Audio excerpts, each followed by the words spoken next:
একজন বাবা জানে তার সন্তানকে বড় করতে কত মাথার ঘাম ফাইয়ে ফেলে, কত কষ্ট করে, পরিকল্পনা করে, চিন্তা করে, পরিশ্রম করে বড় করতে হয়। এমন সন্তানকে তোমরা নিমিষে দর্শন করে, জুলুম করে, অত্যাচার করে, পশুর মতো, জীবজন্তু, জানোয়ার, হাইয়ানার মতো মেরে ফেলছো যেখানে সেখানে। নাউজুবিল্লাহি মিন যালিক। বিয়াদবের গোষ্ঠী, জালেমের গোষ্ঠী, এভাবে আমরা দেখতে পাচ্ছি আমাদের দেশের মধ্যে এগুলি শুরু হয়েছে।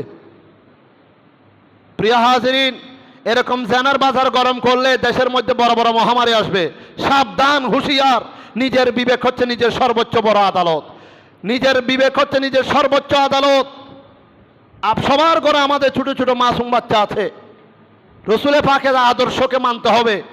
অন্যের ছোট মাসুম বাচ্চাকে আমার সন্তান মনে করতে হবে, আমার নিজের বাচ্চা মনে করতে হবে। আমার সমবয়স্কা হলে এটাকে বড় বোন, বড় আপু মনে করতে হবে। আমার চাইতে বড় হলে মায়ের মতো সম্মান দিতে হবে, মার চোখে